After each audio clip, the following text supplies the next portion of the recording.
Hello friends, good evening. मैं Rajeev Awasthi, study math with Rajeev sir में आपका बहुत बहुत स्वागत है। दोस्तों, आज का जो हमारा टॉपिक है वो समांतर श्रेणी के n पदों का योगफल। दोस्तों, इससे पहले हमने आपको समांतर श्रेणी के बारे में बताया था।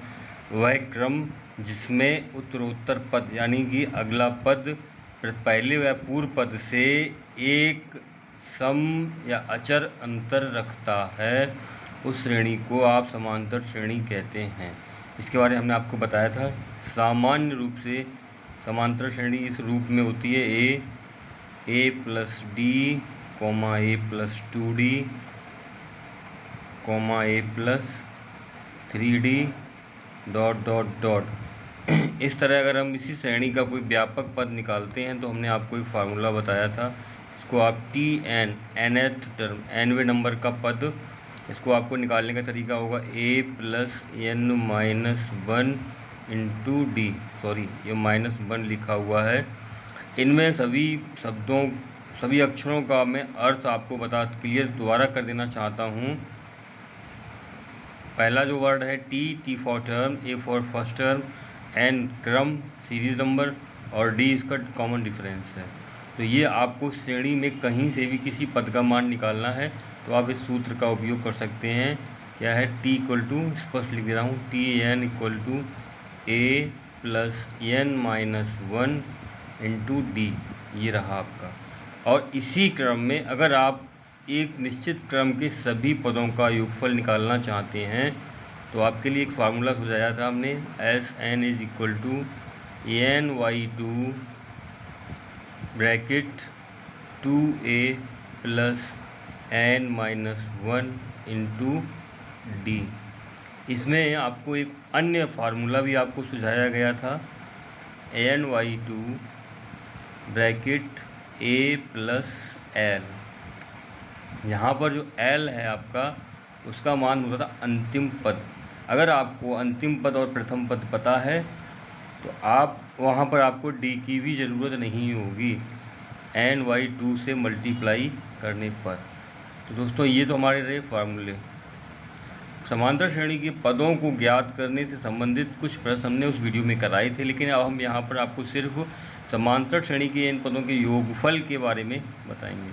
अलग अलग तरीके से प्रश्न पूछे जा सकते हैं। जैसे आपके सामने एक एग्ज़ाम्पल दिया गया है, उस एग्ज़ाम्पल में एक सीरीज़ दी गई है। उस सीरीज़ का first term 5, 8, 11 dot dot dot और 22 पदों तक क्या करना है आपको? इसका योगफल ज्ञात करना है। सीरीज़ क्या है? 5, 8, 11 डॉट डॉट डॉट और कितने n। अब यहाँ पे आपको a का मान निकालना है। a का मान है आपका 5, फर्स्ट टर्म आपका ये हो गया 5। अब आप d निकालेंगे, कॉमन डिफरेंस। कॉमन डिफरेंस कितना है? 8 माइनस 5, 8 माइनस 5 और 11 माइनस 8 कितना निकल के आ रहा है? 8 माइनस 5 और 11 माइनस 8। तो इनका जो कॉमन डिफरेंस निकल के आया 3। ये रही आपकी डी की वैल्यू। और एन जो है, एन इज़ इक्वल टू आपका 22। अब आपको क्या निकालना है? S N, sum of the N term. Clear हो रहा होगा? एन पदों का योगफल समांतर श्रेणी के। तो यहाँ से आपका फार्मूला अभी जस्ट लिखा हुआ है आपके सामने, n by two bracket 2 into a plus N minus 1 into d. Value put कीजिए सभी की। 22/2, ए का मान 5, 2 into a 2 into 5 plus n 22 minus 1 और डी जो आपका है कितना? 3। सॉल्यूशन स्टार्ट कीजिएगा। ब्रैकेट, बॉड मास रूल, सबसे पहले आप ब्रैकेट सॉल्व करेंगे। 22/2 यानी कि 11 आपका आ गया निकल के। 5 2 जा 10 और ये 22 माइनस 1 यानी 21 और 21 से 3 को मल्टीप्लाई करते हैं। 21 से आपने 3 को मल्टीप्लाई किया तो आपका 3 1 जा 3 और 3 2 जा 6, 63 प्लस 10। इसको आपने प्लस किया, 63 प्लस 10 73 और 73 को मल्टीप्लाई करना है 11 से। तो 73 बन जा 73 और 73 बन जा फिर 73 और 7 80। ये जो आपका आंसर निकल के आया 803। ये आपका 22 पदों का, इस सीरीज़ का 22 पदों का योगफल है। समझ में आ गया होगा आपको, मैं समझता हूँ आसानी से। यहाँ पर आपको सिर्फ ए, एन और डी का मान निकालना था। ए का मान दिया गया था, डी आपने यहाँ से डिफरेंस निकाल के पता कर लिया। एन की वैल्यू आपको 22 दी गई है। अब कुछ नए तरीके से भी एक प्रश्न दिया जा सकता है आपको। यदि किसी श्रेणी का एनवा पद, इफ़ टी एन, यानी एनवा पद का जो मान है वो है 2n+3। Question 2, N T N का मतलब आपका एनवा पद और उसका मान कितना है, तो आपको एन पदों का योगफल ज्ञात करना है। आपको एन पदों का योगफल, सम ऑफ, ये एक डेरिवेटिव क्वेश्चन है। जैसे ये आपका टी एन दिया गया है, टी एन से आप T1 निकाल सकते हैं, यानी ए या फिर T1। तो ए और T1 निकालने के लिए एन का मान आपने 1 रखा, तो आपका एन का मान 1 यानी 2 × 1 + 3, ये आपका हो गया 5। अब आपने एन का मान लिया 2, सॉरी T2, ये हमको कैंसिल कर देता हूँ मैं, T2 निकालिए। एन की वैल्यू आप 2 रखेंगे तो 2 × 2 और +3, 4 + 3 कितना आया, 7। इसी तरह से आप एक टर्म्स और निकाल सकते हैं, T3। तो T3 में एन की वैल्यू 3, 3 × 2 = 6, 6 और 3 9, और T4। चलिए इन्हीं 3 पदों से आपके सारे मान निकल आएंगे। 3 पद कौन कौन से हैं आपके यहाँ पर? फर्स्ट टर्म है आपका ए = 5, सेकेंड = 7 और थर्ड = 9, ... अब इसमें आपको ए की वैल्यू 5 है, डी आपका निकाला गया 2, और ये जो nth टर्म n की वैल्यू n ही रखी गई है। इसको कम्प्लीटली सॉल्व नहीं करना बल्कि एक डेरिवेटिव बना के देना है। तो अब आप यहाँ से निकालते हैं एस एन इक्वल टू क्या मिलेगा आपको जा कर के, n/2 2a + n-1 × d। जो वैल्यूज़ हमें मालूम है उनके मान लगा देंगे, जो नहीं मालूम है उनको, जैसे आपका Tn दिया गया था 2n+3, इसी तरह इसका भी आंसर nth टर्म n के रूप में आ जाएगा।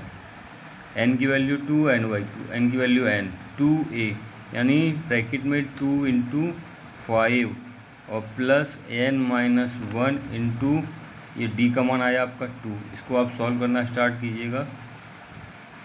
n/2, 2 × 5 = 10 और प्लस 2n - 2, इसमें आप 2 से भाग दे दीजिए और n से मल्टीप्लाई कर दीजिए। तो n/2 से आपने यहाँ किया तो ये आपका आ गया 5n, फिर n/2 से आपका मल्टीप्लाई किया तो n², और यहाँ पे आपका 2 से मल्टीप्लाई किया तो माइनस से, वो 2 से 2 कैंसिल और -n। तो जिसका ये Sn हो गया आपका, और Tn आपको दे दिया गया है। Tn कितना था आपका, Tn = अभी लिखा हुआ है, ये रहा आपका 2n+3, ये Tn था। Sn आपको निकालना था, बस इतना ही आपसे वहाँ पर पूछा गया था। आपको समझ में आ गया होगा अच्छे से, मैं यहाँ तक समझता हूँ। एक क्वेश्चन है जिसमें a और l से आपको वैल्यू निकालनी है। योगफल ज्ञात करो जिनका प्रथम पद, a की वैल्यू दी गई है 2, इनका पहला पद, अंतिम पद l की वैल्यू है यहाँ पर 37, और पदों की संख्या क्रमशः n = 40। तो यहाँ पर आपको प्रथम पहला पद a का मान, अंतिम पद l का मान और पदों की संख्या 40, तो निम्नलिखित का योगफल ज्ञात करना है। आपको निकालना है Sn कुछ फार्मूले से n/2 a + l। ये सिंपल क्वेश्चन है, केवल यहाँ पर ये याद रखना अगर l दिया गया तो आप कौन सा फार्मूला लगाएंगे। यहाँ पर आपको l दिया गया था, n की वैल्यू है 40, 40/2 a equal to 2 plus l is equal to 37। अब आप इनको सॉल्व कर सकते हैं, तो 2 से इसको आप डिवाइड कर देंगे, ये 40 की जगह यहाँ पर रहेगा 20 और मल्टीप्लाई विद 37 प्लस 2 39 और 39 से अब मल्टीप्लाई किया 0 2 9 जा 18 और 3 2 जा 6 1 7 78। ये आपका आंसर निकल के आया। इस तरह के सिंपल ही क्वेश्चन पूछे जाते हैं, लेकिन हमें क्या है कि इनके लिए फार्मूला पता होना चाहिए। ए प्लस एल, एल का मान है, एन का मान है। इसी तरह से इसी श्रेणी के प्रथम 16 पदों का योगफल ज्ञात कीजिए। ये क्वेश्चन और मैं अभी लास्ट में आपको कराए दे रहा हूँ। उसके बाद नेक्स्ट वीडियो में आपके लिए मैं और ये अच्छी तरीके से कठिन क्वेश्चन लेके आने वाला हूँ। तो आपका क्वेश्चन क्या है, सीरीज आपके सामने दी गई है। सीरीज है आपकी 10, 14, 18 और कितना लिखा है 16 पदों तक। अब आप यहाँ पर क्या करते हैं, पहले हम यहाँ पर ए फाइंड आउट करते हैं। ए की वैल्यू है आपकी 10, डी की वैल्यू क्या होगी यहाँ पर 14 माइनस 10, 18 माइनस 14, डी की वैल्यू आपकी यहाँ पे आ रही है 4 और एन का मान, एन की वैल्यू है 16। अब आप फार्मूला लगाएंगे एस एन। यहाँ पर एल वाला फार्मूला यूज़ नहीं कर सकते क्योंकि एल की वैल्यू ही नहीं मालूम है हमको यहाँ पर। अगर आप एल की वैल्यू निकालना चाहते हैं तो पहले 16 टर्म निकालिए, उसके बाद ए प्लस एल करके आप सॉल्व कर सकते हैं। ये क्वेश्चन मैं आपको दोनों तरीके से करा दूँगा। एस एन, ए प्लस क्या है यहाँ पर n/2। बार बार फार्मूला लिखने से आपको फार्मूला याद हो जाता है, यही मैथ में प्रैक्टिस से फ़ायदा मिलता है। n-1 into d, value put कीजिए 16/2 bracket 2 into 10 plus n-1 16-1 into 4। Start कीजिए सॉल्व करना। 16/2 ये तो आपका 8 आ गया, 10 टू जा 20 हो गया, प्लस 16-1 15, 15 4 जा 60, 60 और 20 हुआ 80 और 88 जा 640। ये रहा आपका क्वेश्चन। देखिए दोस्तों, अभी जो बताया था एल वाली फार्मूले से आपको पता है कौन सा, S N equal to n/2 A plus L. L का मतलब होता है अंतिम पद, जहाँ तक आपको योगफल ज्ञात करना है। तो सबसे पहले हम यहाँ पर एल का ही मान निकालते हैं। एल यानी कि T16 का मतलब फार्मूला अगर आपको याद होगा ए प्लस n-1 इंटू डी। आप दोनों से आपका मान निकाल रहा हूँ मैं। ए का मान आपका 10 दिया गया है प्लस n-1, एन का मान आपका 16-1 और डी का मान 4। सॉल्व कीजिए 10 प्लस 16-1 15, 15 4 जा 60। ये आपका कितना मान आया निकल के 70। ये आपका एल निकल के आ गया। अब आप उस फार्मूले से लगाइएगा एस एन एलाइटन दूसरे मेथड से, S N equal to n/2 A plus L. तो अभी आपका निकाला था 16/2 ब्रैकेट ए यानी 10, एल मतलब 70, दोनों को आपने प्लस कर दिया 70 और 10 80 और ये आपका 8 इंटू 80 मल्टीप्लाई कीजिएगा 8 8 64 इंटू 0। ये आपका हो गया आंसर। देखिए आपका दोनों तरीके से आंसर एक ही निकल के आ रहा है। अब एक्चुअली है क्या, इस फार्मूले को आप एनालिसिस करते हैं। 2a plus n-1 into D, 2a plus n-1 into D में अगर 2 में से a और a अलग कर देते हैं तो a plus n-1 into D L का मान है और ये a का मान है। तो वही चीज़ यहाँ पर है a प्लस एल। अगर एल की जगह आप a plus n-1 into D लिखते हैं तो आपका यही फार्मूला डेराइव हो जाता है। दोस्तों से देखते रहिएगा, लाइक और सब्सक्राइब करना मत भूलिएगा। बहुत बहुत धन्यवाद।